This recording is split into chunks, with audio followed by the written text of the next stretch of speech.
E você precisa desapegar, amiga. Quem nunca ouviu essa frase, assim que passam mais dias ou meses do que a gente gostaria, e a memória de quem já não está mais aqui conosco se faz mais presente do que nunca. Ainda que os finais tenham sido conversados e anunciados, para quem fica aquela sensação em que eu pego emprestadas as palavras de Tom Jobim. De repente, não mais que de repente, fez-se de triste o que se fez amante, e de sozinho o que se fez contente. Fez-se do amigo próximo distante, fez-se da vida uma aventura errante. De repente, não mais que de repente. Quando a gente ama muito alguém, desapegar é um convite que beira a ordem do impossível. A gente não quer e também não consegue. Mas será que falar de desapego como processo para sair do luto e da dor do amor é falar de desapegar de alguém e dos planos com esse alguém? Ou existem muitas outras camadas de desapego que a gente tem que exercitar? A dor, os traumas, o papel de vítima e de abandonado, o desejo da intensidade eterna. Como desapegar das narrativas que fazemos de nós mesmos? Quais são os sonhos que deveriam nos fazer voar longe, mas nos aprisionam? Certezas que eram nortes, mas nos paralisam. Do que, de quem e como pensar o desapego no amor para que possamos viver amores felizes e mais possíveis? Para me ajudar a refletir sobre essa jornada, eu tenho o prazer de trazer aqui ao videocast Amores Possíveis Vitor Stirnemann, terapeuta, palestrante, professor, consultor, formado em filosofia pela USP e doutor em psicologia pelo Jung Institute. Vitor, é com muita alegria que eu te trago aqui para a gente poder mergulhar nesse desatar de nós para criar novos caminhos. Obrigado pelo convite, Carol. Esse tema é muito bom de conversar. Eu percebo que a nossa concepção do amor romântico ainda está muito contaminada de uma ideia do amor como posse. Você concorda? E o quanto pensar no desapego desde o início das relações poderia nos convidar a outras formas de vinculação? Olha, eu acho que tem muitas coisas, e esse é um tema que tende a misturar muitas coisas mesmo. Eu acho que mais importante do que falar da posse especificamente, é importante falar da necessidade de controle. A posse é uma das variantes do controle, mas é só uma delas. Na verdade, é a mais tosca. E é aquela que mais facilmente, a gente, do ponto de vista racional, a gente transcende. Mas todas as outras manifestações de controle que a gente tem são muito mais difíceis de trabalhar. Porque, na essência, tudo o que você sente que é importante para você desperta muito intensamente a vontade de controlar. E você poder mexer nisso é tudo menos simples, porque você mexer nisso de verdade com consciência significa você mudar a tua relação com a própria vida, não é uma relação com a pessoa.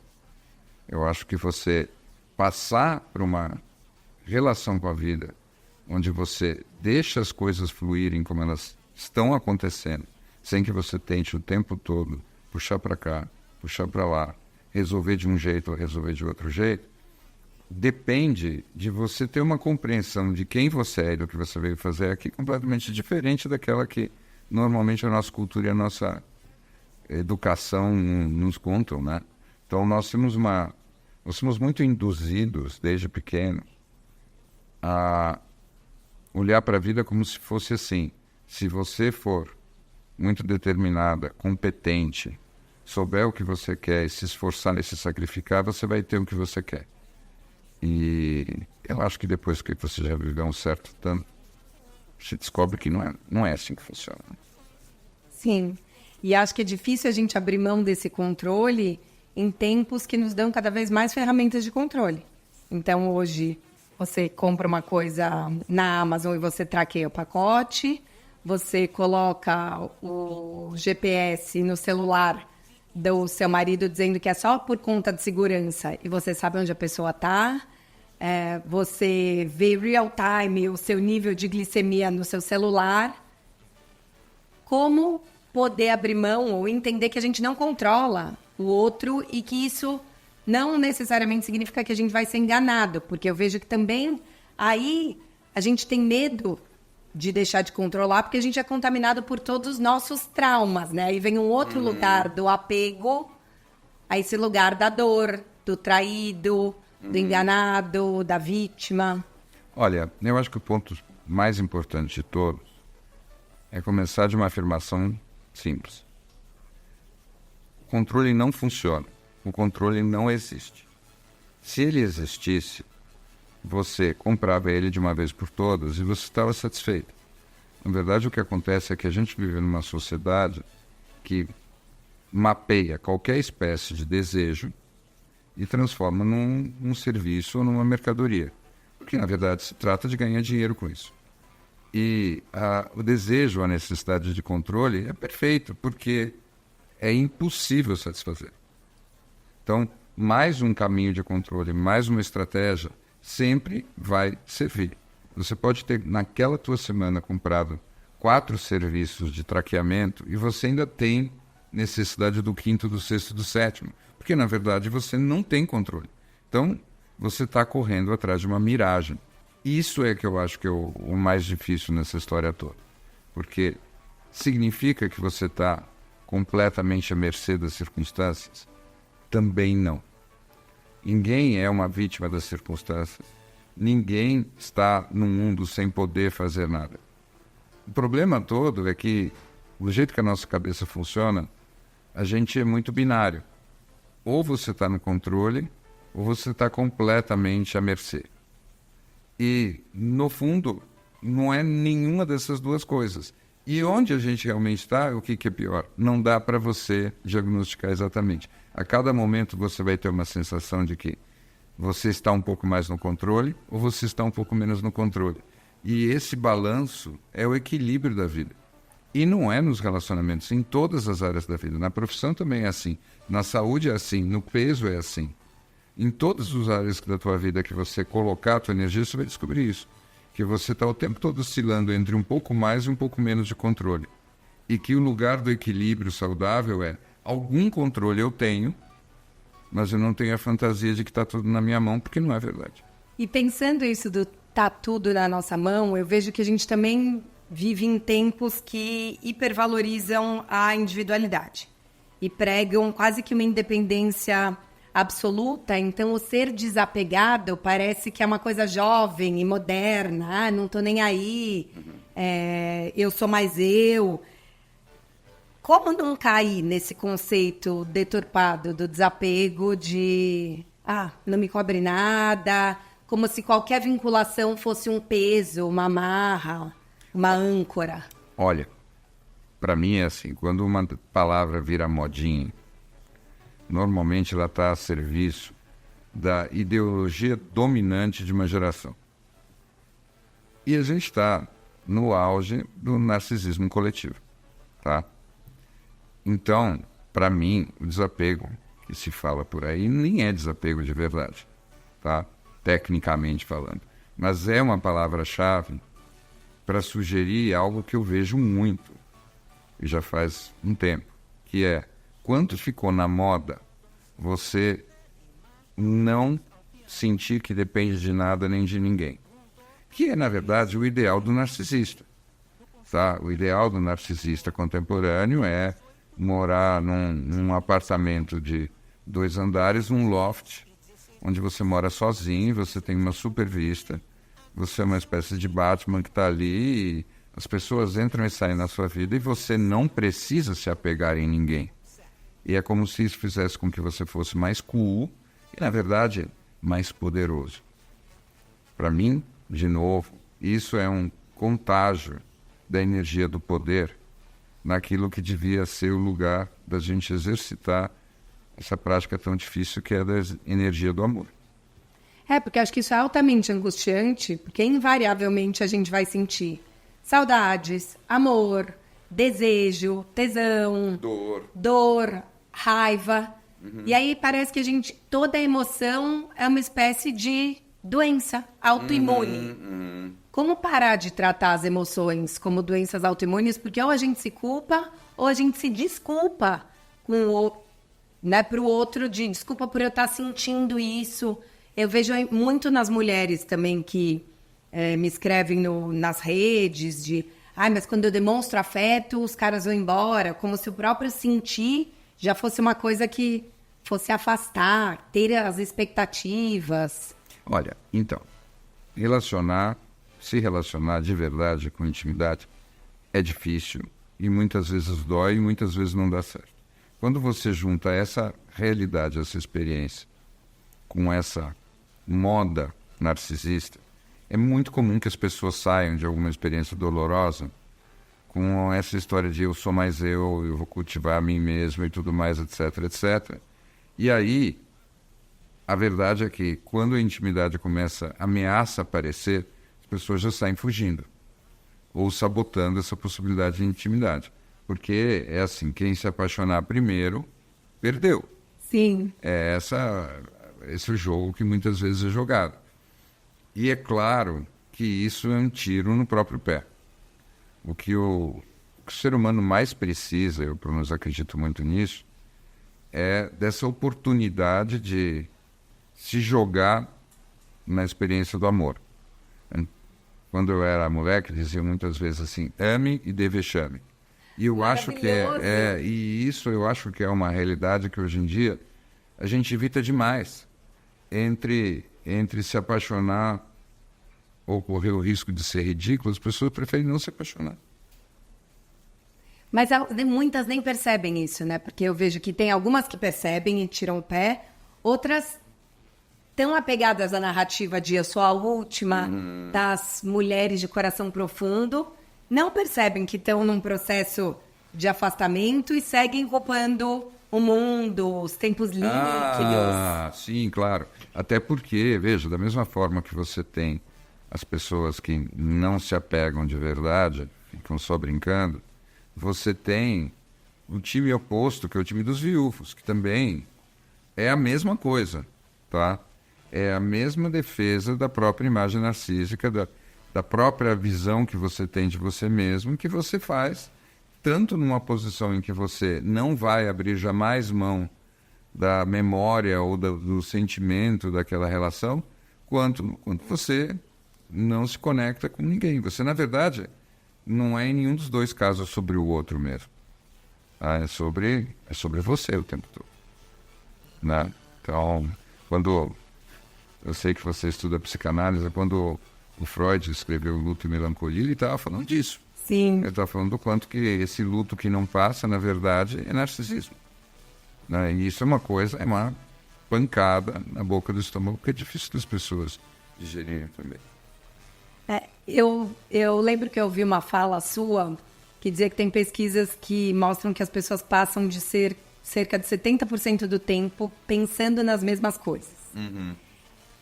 Que coisas são essas que você sente e que você percebe em clínica que repassam na cabeça como histórias únicas quando a gente pensa nessas narrativas de amor que estão muito ligadas ao narcisismo e que deixam a gente apegadas em algumas prisões amorosas? Olha, então, acho que essa pergunta, eu não consigo responder ela assim direto. Eu tenho que ir pelas bordas, porque são muitas camadas e é como se você tivesse perguntado qual que é de tudo. Claro. Então, eu acho que o mais importante dizer, Carol, é o seguinte.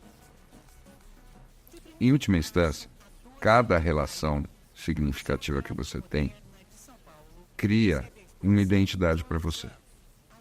E nessa identidade você pode estar super confortável ou desconfortável. Tá? Em geral, as pessoas passam 70% do tempo pensando nos desconfortos estruturais que elas têm, que normalmente são os mesmos. Tá? E eles podem ser desconfortos na área afetiva, eles podem ser desconfortos em termos do lugar que elas ocupam no mundo, ou podem ser desconfortos de saúde. Eu gosto de dizer que os seres humanos têm 3 temas: amor, trabalho e saúde. E é isso. Né? Eu nunca conversei com ninguém que fosse se queixar de alguma coisa que não fosse num desses 3 temas. Tá?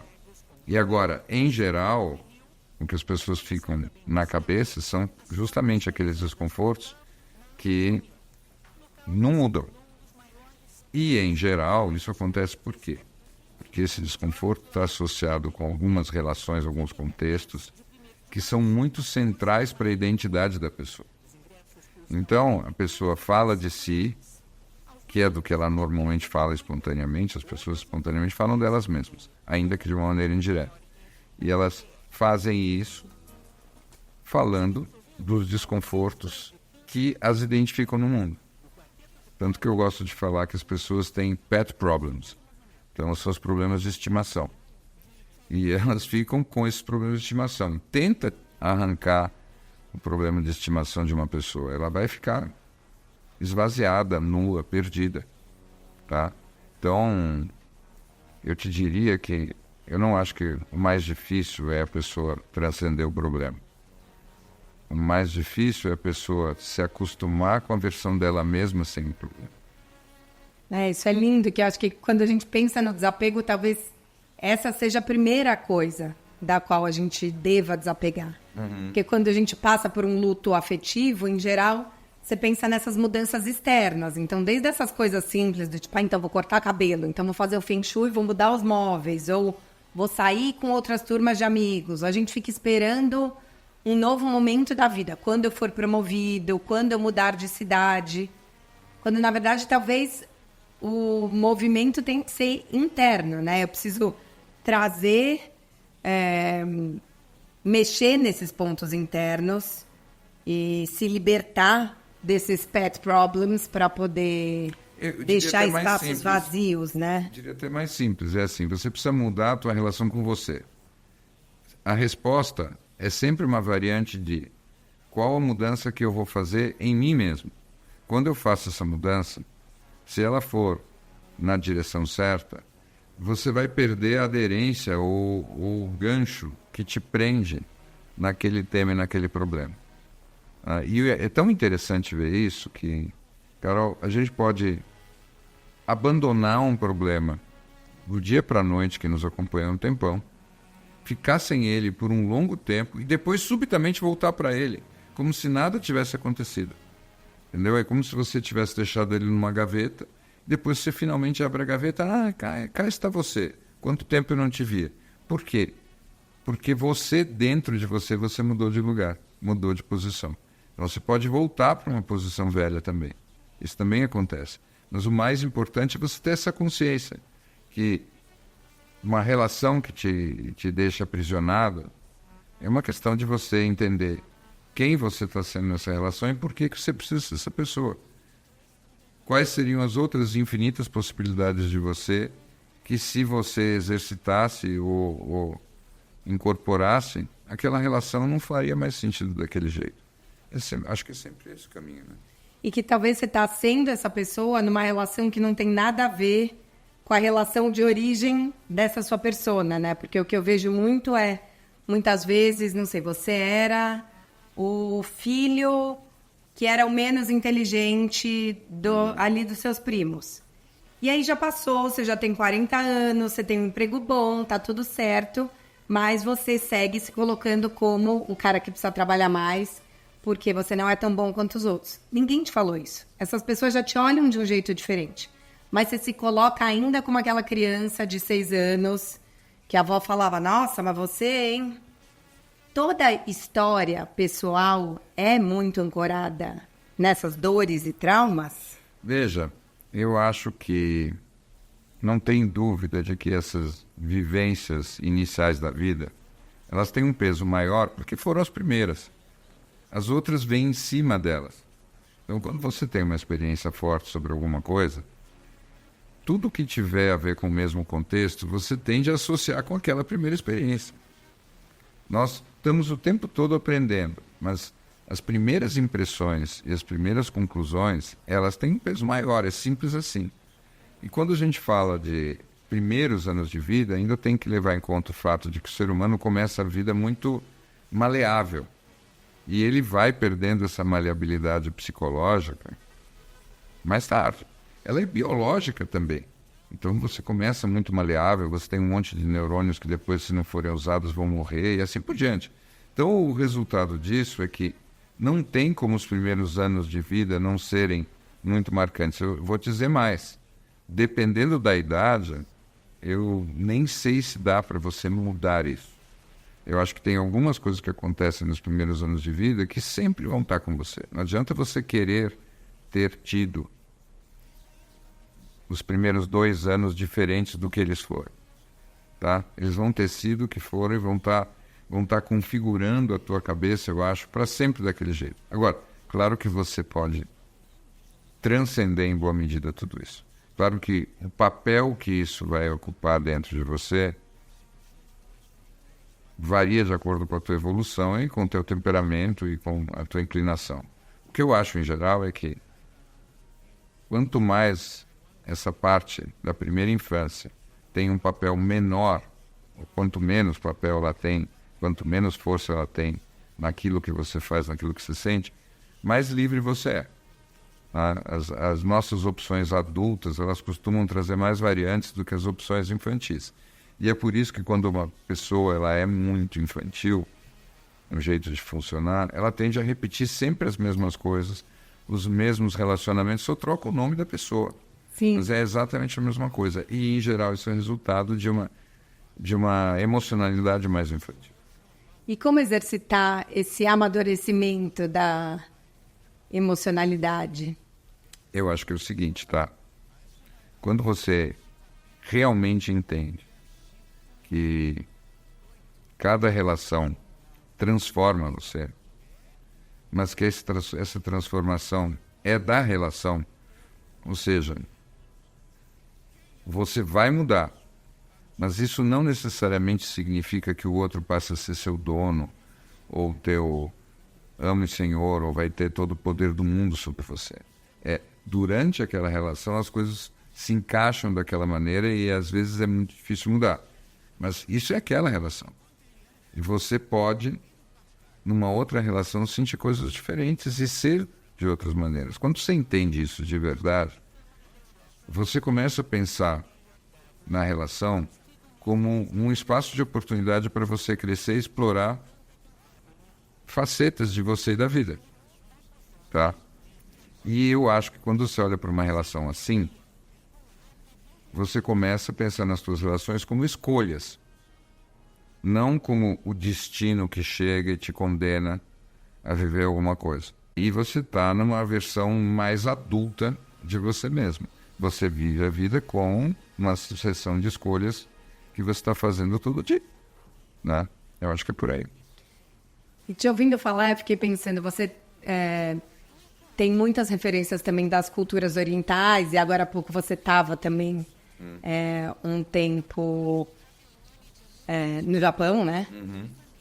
E às vezes eu sinto que as pessoas esperam que essa mudança eu não vou mais sentir assim, não vou mais pensar desse jeito. E aí vira e mexe eu trago no canal uma analogia que acho que é boa, que é daquele filme Uma Mente Brilhante, que em dado momento o Russell Crowe entende que ele é esquizofrênico e que aquele amigo e a menina são fruto da cabeça dele. E ele olha para os dois e fala, eu vou precisar parar de falar com vocês. E aí no final do filme, ele tá lá velhinho e a mulher pergunta para ele, você parou de ver eles? E daí ele tá lá andando no campus e olha, e estão os dois paradinhos, e ele fala, não, mas eu decidi ignorar. O quanto esse exercício é olhar essas trilhas que já estão abertas desde a primeira infância e intencionalmente desviar a atenção, quase como se fosse um exercício de meditação mesmo. Eu vou deixar o pensamento vir e passar sem me identificar. Como eu posso trazer esse pensamento mais oriental para essa reconstrução afetiva? Olha, perfeito o que você falou. Eu acho que a grande síntese é assim. A grande contribuição que o Oriente tem várias, mas a mais importante a respeito da natureza humana é a nossa consciência pode ser dirigida através do controle da atenção. Tá?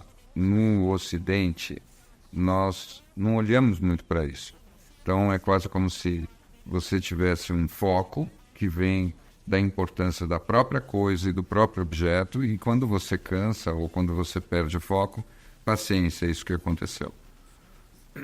No Oriente, eles têm essa clareza mais introvertida de que antes de mais nada, você tem que ser uma pessoa que treina o foco da tua atenção, tá? E aí, a cena que você falou do Russell Crowe lá no filme, essa história é perfeita. Eu acho que você acertou na mosca. Porque um detalhe central é essas figuras existiam dentro dele por alguma necessidade da psique dele. Eram criações do inconsciente dele. E estavam lá, autônomos. Ele não tinha um dia acordado e dito: vou inventar uma figura assim, vou inventar uma figura assada. Elas estavam lá. E ele não podia fazer com que elas deixassem de existir. Eram realidades que surgiram para ele. O fato de que vinham do inconsciente era só um detalhe. Por outro lado, se ele é uma pessoa que tem esse treino de onde ele vai prestar atenção, ele pode escolher onde ele vai colocar a atenção. E isso é você ser mais adulto, tá? Então, essa é a história. Quanto mais reativo a tudo à tua volta você é, mais infantil você é, tá? Quando você começa a vida, tudo é você como produto da circunstância.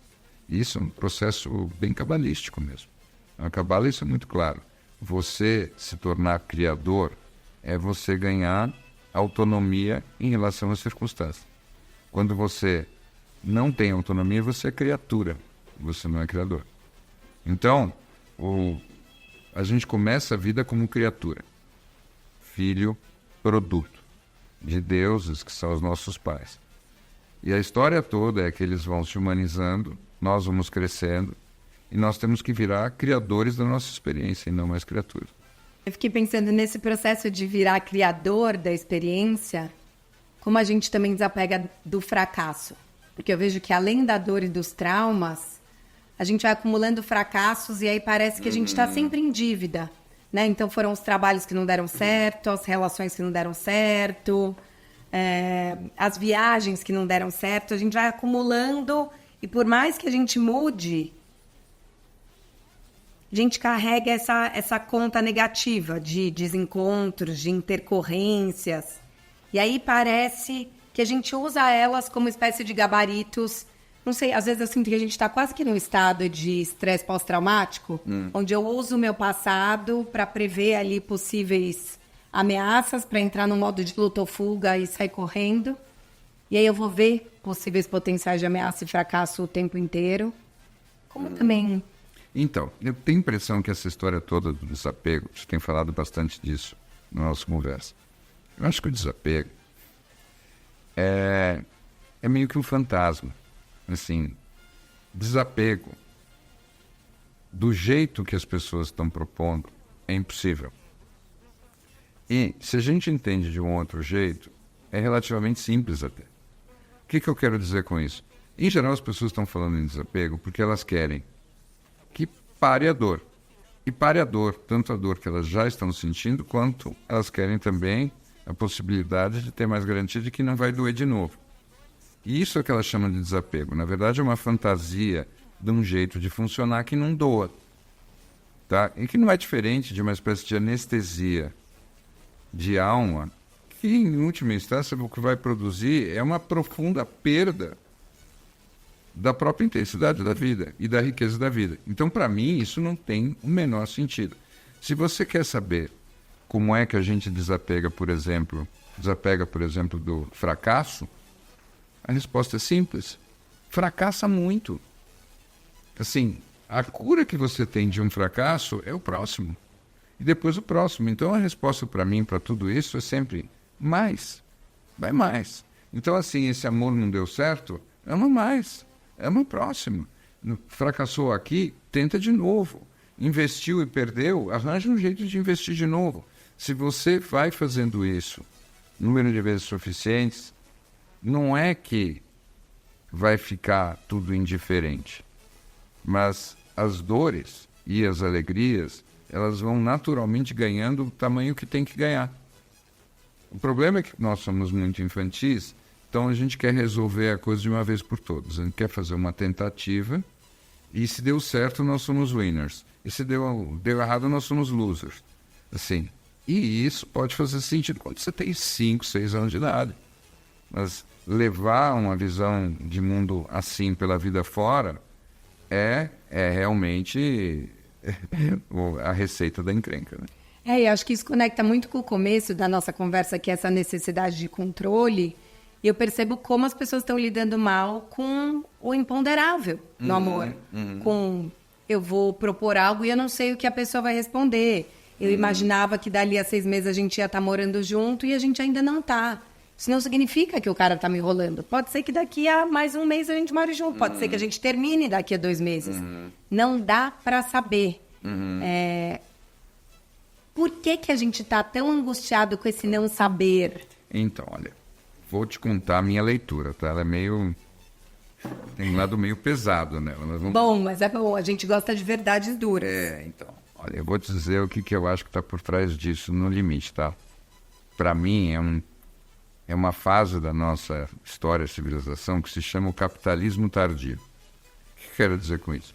Na primeira fase, a principal do capitalismo, nós descobrimos como produzir e vender um monte de coisas que as pessoas precisavam para viver melhor, num sentido bem concreto. Então, uma geladeira, um ar-condicionado, um carro.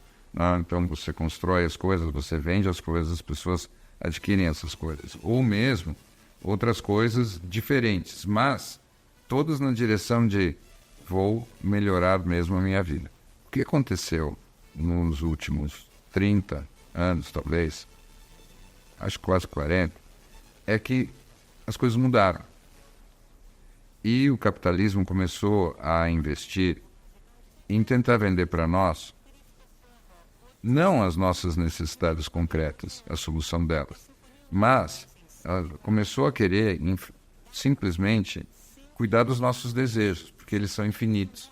Então, é um problema. Quando você vende geladeiras, quantas geladeiras você vende para cada consumidor? Sobretudo se a tua geladeira for boa. Se ela for boa mesmo, você vendeu uma vez a cada 20 anos.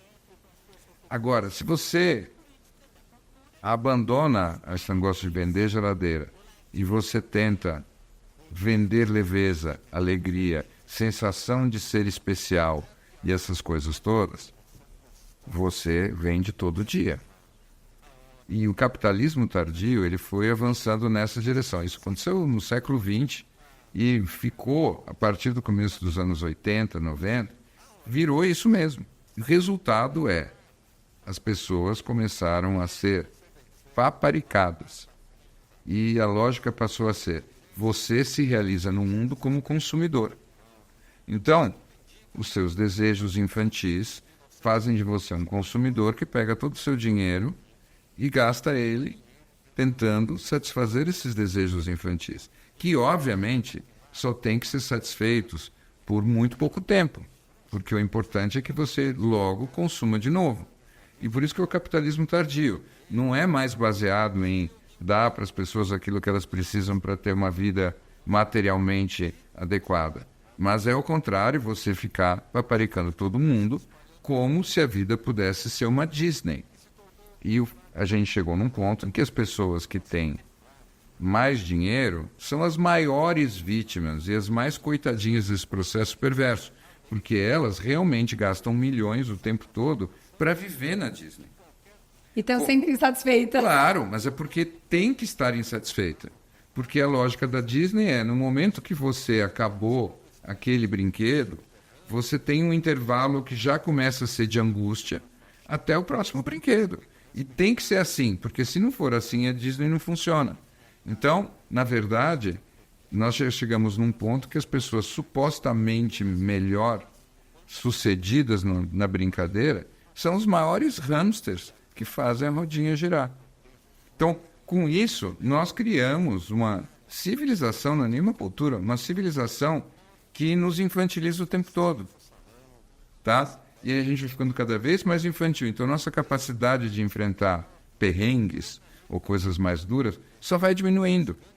Só não acontece assim com aquelas pessoas que leem os estoicos e resolvem brincar de estoico né? E essas que resolvem brincar de estoico também é como se fosse assim. Acabei de ver um desenho do Batman, achei o Batman o máximo, agora eu sou o Batman. Então, também é muito infantil, né? Então, é incrível como todas essas modinhas, na verdade, elas estão o tempo todo alimentando os desejos infantis e as necessidades infantis das pessoas. Aliás, se você quiser saber mais sobre os estoicos, existem vários cursos online por não sei quantos dólares que vão te ensinar tudo sobre isso, tá? E vão fazer de você alguém muito mais feliz. Então, nós chegamos num ponto que até a autodisciplina e a capacidade de sacrifício viraram um desejo modinha, que você vai consumir igual de um jeito infantil. Então, nós estamos em apuros. Antes da gente começar a gravar, a gente estava falando sobre a nação dopamina e o quanto a gente também tá, e acho que tem a ver com essa Disney, quanto a gente está querendo amores Disney, que estão sempre nesse lugar do êxtase, da intensidade absoluta. Eu acho que é maravilhoso a gente não precisar estar em relações desgastadas, acomodadas, que a gente vê a geração dos nossos avós estarem porque não podia se separar. Mas também é muito ruim entrar numa lógica descartável que entende calmaria como tédio, que não sustenta oscilação. Claro. Por que a gente tá viciado nesse lugar quase que da dopamina também no amor? Mas escuta, veja, isso não é por acidente. Nós fomos treinados nessa direção nas últimas décadas, tá? Então, primeira coisa que eu quero deixar claro, eu amo dopamina, sou fã de dopamina e vamos deixar claro o que dopamina é. Dopamina é a sensação de satisfação que você tem toda vez que você agrega para você algo na sua vida. Então, uma experiência nova te dá dopamina. Uma conquista que você ainda não tinha te dá dopamina. E quanto mais importante for isso, mais dopamina você vai ter, tá? Se não existisse dopamina, nós só nos moveríamos por desespero, tá? Então, quando estou morto de fome, morto de sede, ou eu não posso ficar aqui parado, eu me movo. Então, ainda bem que existe dopamina, porque tudo de maravilhoso e excepcional que o ser humano fez na sua história foi movido a dopamina, foi o verdadeiro combustível. Então, eu não acho que o problema é a dopamina, o problema é o seguinte, descobriram que se você faz, oi, dopamina aqui, fazendo uma venda que não é muito diferente de quando você anda na feira e todos os feirantes ficam gritando, freguesa, né? Cada vez que você responde a uma dessas coisas com um clique ou uma olhada mais atenta, você tem dopamina. Você tem o retorno da dopamina. Então, o que acontece? Descobriram como nos escravizar. Descobriram como desenvolver uma economia da atenção. E o objetivo é que você preste atenção naquilo ou naquilo. Quanto mais atenção você prestar em alguma coisa, mais se ganha. E sequestrar a tua atenção é uma lógica da dopamina. Então, quando você fala assim, hoje em dia a gente está começando a falar, e é necessário falar mesmo nesse detox de dopamina, no fundo, é uma maneira bonitinha de dizer o seguinte, nós estamos viciados em estímulos, tá? E qualquer vício é ruim. A gente nem precisa entrar no mérito de se o estímulo é ruim, se é o estímulo do jeito certo ou não. Se você está viciado nisso, isso é uma limitação da tua autonomia, da tua experiência, é uma forma da tua consciência ficar escravizada. Então, nós precisamos sair do vício. O problema é que a nossa economia adora vício, tá? Então, tudo bem, existem drogas ilícitas que dão muito dinheiro, mas são por baixo do pano. Mas fora essas drogas ilícitas, a gente tem 1 milhão de drogas completamente ilícitas que estão sustentando a economia oficialmente. Só que elas nem aparecem como se fossem coisas que viciam, mas são. Então, hoje em dia, a gente episódios, temporadas de 18 episódios que a gente fica viciado no streaming. Claro. As maratonas. Você fala, a gente está compulsivo na saúde.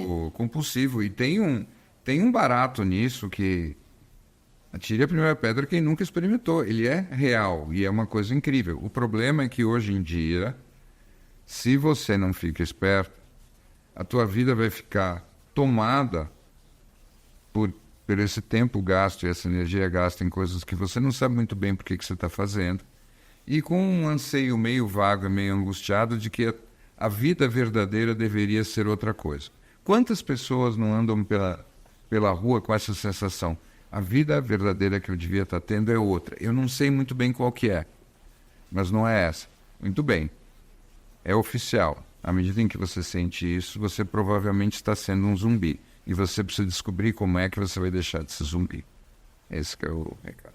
E acho que a angústia, te ouvindo falar a vida que eu deveria estar, não é exatamente essa, eu não sei qual é, eu vejo as pessoas solteiras, angustiadas por estarem solteiras, e acho que pós-pandemia ainda ficou muito claro o quanto a gente precisa de vínculos mais fortes, ainda que sejam os das amizades, os familiares, mas mais gente querendo namorar e querendo relações românticas mais estáveis. Mas, ao mesmo tempo, os divórcios cresceram loucamente e os casais brigando cada vez mais infelizes. A gente não está sustentando o encontro. E aí, te ouvindo isso do sempre o novo, eu penso, é tanto sofrimento nesse pré-formalização, porque eu preciso que isso vire um namoro, ou depois eu preciso que isso vire um casamento. E aí, a hora que eu chego, teoricamente, nesse modo avião que eu poderia soltar o cinto, eu acho que isso está me levando para a queda livre, eu não quero mais. Como poder degustar um momento de paz? Até pensei um pouco na coisa do Oriente também. Por que a gente não pode só contemplar uma relação? Então, a intenção é ótima, mas tem um monte de pegadinhas, até no que você disse, por causa do jeito que a nossa cabeça funciona. Nós somos muito conceituais, tá? Então, você olha para isso aqui e você diz, isso é um microfone. Você não diz, isso é um processo de registrar a minha voz, tá? Parece que eu estou só brincando com as palavras, mas isso é muito radical. As pessoas que estão solteiras, elas querem estar numa relação. As pessoas que querem uma relação querem estar solteiras. Por quê? Porque nós nos induzimos a procurar o novo que é necessário para a nossa renovação simplesmente na troca das coisas. Esse microfone não é mais um microfone, eu tenho que trocar de microfone.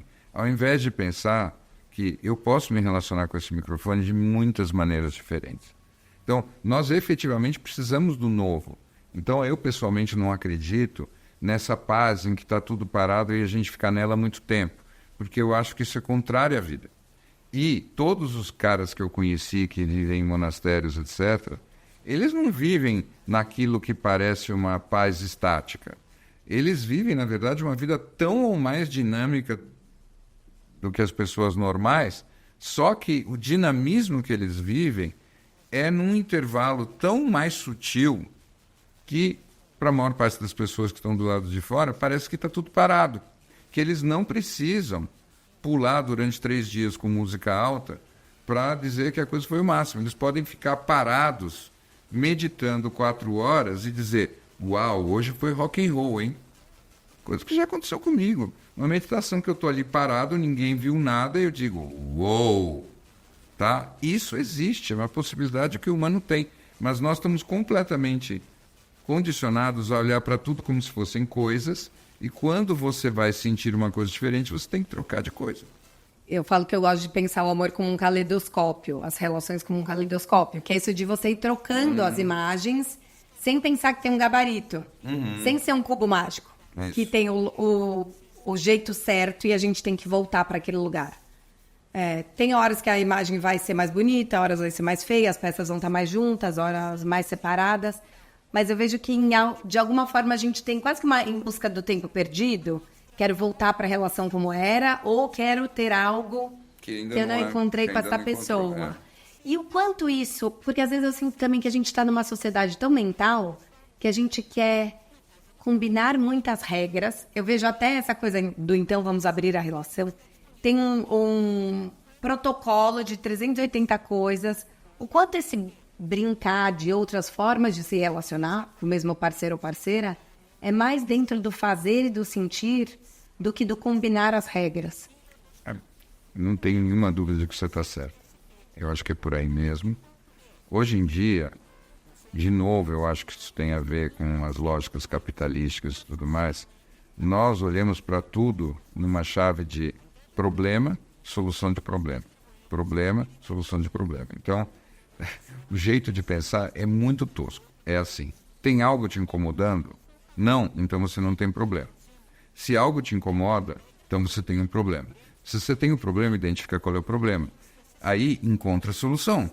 E aí você vai encontrar a solução ou não encontrar a solução. Se você encontrar a solução, solucionou o problema, então não te incomoda mais. E você vai fazendo isso, como se a vida fosse uma sequência meio tosca de ficar identificando problemas e resolvendo problemas. Quando você é uma criança, você não vê o mundo assim. Você olha para tudo de um jeito muito diferente. Você está cheio de curiosidades. Você diz, uau, que é isso? O que dá para fazer com isso? Nossa, nunca estive num lugar assim. Como é que eu exploro mais um lugar assim? Quando você tem esse olhar, você fica muito menos de bode. Você fica muito menos estressado. Você fica muito menos com a pressão de ser competente para resolver coisas. E isso me parece uma abordagem muito mais sadia para um relacionamento. Uma pessoa que está diante de você é uma floresta que você nunca explorou direito. E não importa se você está olhando para ela há 20 anos. Você ainda não entendeu nada. O problema é que nós funcionamos ao contrário. Por causa desses condicionamentos todos e da falta do treinamento saudável, você sai com uma pessoa 2 semanas, você acha que você entendeu tudo. E aí você vive velhices precoces o tempo todo. Então todas as relações precocemente ficam velhas. E você perdeu a curiosidade, você perdeu a capacidade de explorar o que tem ali, você perdeu o tesão. Como exercitar essa curiosidade? Bom. Então, ao invés de pensar em termos de desapego da pessoa, você tem que exercitar um desapego maior das próprias opiniões. Tá? Esse é o detalhe importante. O detalhe importante é, não importa aquilo que você acha que você sabe. É uma fração ínfima em relação a tudo aquilo que você não sabe e que provavelmente nunca vai saber. Uma coisa na qual eu acredito profundamente é que a principal chave de uma vida mais rica e mais interessante é você estar o tempo todo procurando um mistério. Então, você tem que procurar um mistério no outro. E é um exercício, sim, só que é um exercício diferente, é um exercício da imaginação, não é um exercício do controle. É contrário ao esforço do controle. Porque o controle, quanto mais você tiver a ilusão de controle, menos experiência do mistério você vai ter. Né? Então as pessoas não se dão conta que quando elas estão investindo no controle, elas estão reféns de um medo que vai matar a graça e a alegria de tudo. Se elas cederem essa ameaça. É lindo isso, porque acho que quando a gente busca o mistério, a gente busca naquela lógica do problema-solução. Deixa achar o mistério para desvendá-lo. E não para contemplá-lo. Porque é como se eu não entendo, então não vou saber lidar, e alguém vai saber lidar melhor e vai ficar com esse cara e não eu. E talvez eu não entendo isso dessa pessoa, eu não entendo. Até essa semana eu fiz a análise do Vidas Passadas. Você chegou a ver? Não. O filme coreano? Não cheguei a ver. É lindo. E então é uma história de uma menina que tem um amor de infância, 12 anos, e a família imigra para o Canadá, daí passam-se 12 anos, ela reencontra esse menino pela internet, ele ainda mora em Seul, ela está em Nova York, passam-se 12 anos, ele vai pela primeira vez visitá-la em Nova York, ela já está casada. E uma hora o marido dela, que é americano, fala para ela, sabia que você fala quando você sonha? E você sonha em coreano. Tem uma parte de você que eu não entendo. E é lindo. Ele não fala isso querendo dizer o que significa aquilo. É honrando os sonhos e o inconsciente dela de uma parte que nunca vai ser dele. E isso faz parte daquele amor. Isso. Como honrar esse não saber sem medo? Então, eu acho que esse é o desafio que cada um de nós tem na vida. Não é com uma relação específica. É em todas as relações. De certa maneira, isso está diretamente relacionado com uma palavra que eu valorizo muito e que saiu completamente de moda. Ela tinha muito valor no passado e hoje em dia ninguém mais fala nela. Se chama sabedoria. Hoje em dia parece que a única coisa que importa é você ter informação. Então nós estamos completamente informados, mais do que nós já estivemos. Eu ouvia não me lembro agora qual desses espertinhos americanos, realmente muito espertos, dizendo que hoje em dia, por causa do nosso celular, nós temos acesso a mais informação, qualquer um de nós, do que o homem mais poderoso do mundo 30 e poucos anos atrás. Imagina. Tá? Então, informação não nos falta. Mas assim, sabedoria, cadê? E como é que eu defino sabedoria? Sabedoria, para mim, é a maneira como você se relaciona com aquilo que você não sabe. Então, quem não presta atenção nas decisões, nas ações, naquilo que não sabe, não tem sabedoria nenhuma. Aquelas pessoas que querem ter todas as informações relevantes, e aí não é relevante aquilo que elas não sabem, são aquelas que são contra a sabedoria, tá? Você ser sábio é você saber que sempre vai ter muito mais que você não sabe e você ter uma relação construtiva e positiva com isso. Tá? Então eu acho que esse marido, nesse filme que eu não vi, ele era sábio. E você acha que a fé faz parte dessa sabedoria? Porque acho que parte do amor também é um ato de fé. Tem um livro do Erich Fromm, que é A Arte de Amar, e tem um capítulo só sobre fé. Eu vejo que a gente está tratando o amor mais como uma aposta em busca de certezas e tem um lugar de ter fé mesmo no outro, em si, na vida. Olha, eu te diria o seguinte, quando você está sentindo a intensidade plena do amor, isso anula o medo, tá? Mas sentir um amor invadindo o teu corpo inteiro é uma coisa que não é tão fácil, tá? Eu acredito que para você poder fazer isso, você primeiro tem que ter fé, tá? Então, é como se fosse assim, fé é a base em cima da qual você pode colocar o amor, tá? Eu conheço gente que consegue amar muito, mas porque ela não desenvolveu fé, esse amor, qualquer acidente, qualquer distração, ele vira medo. Então a pessoa sai do medo, mas ela volta para o medo. Sai do medo, mas volta para o medo. Por quê? Porque ela até consegue amar, mas ela não tem a fé para sustentar o amor. Tá?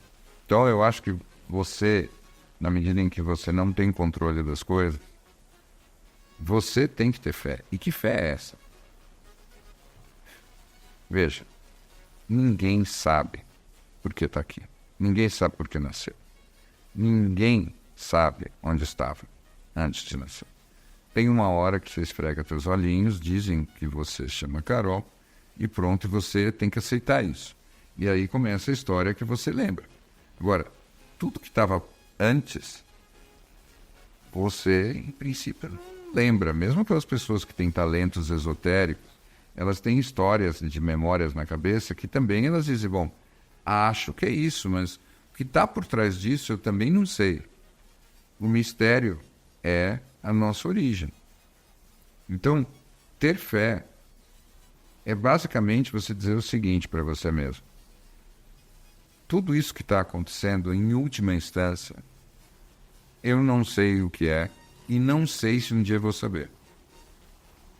Mas eu vou apostar que é do bem. Tá? Então, fé, para mim, é isso. É você, por fé, fazer uma aposta de que mesmo sem você ter controle, sem você saber, aquilo que está acontecendo, no fim do dia, é pro bem. Que a gente possa amar com mais fé e menos medo. Vitor, muito, muito obrigada. Foi uma honra fazer amor com você. Obrigado.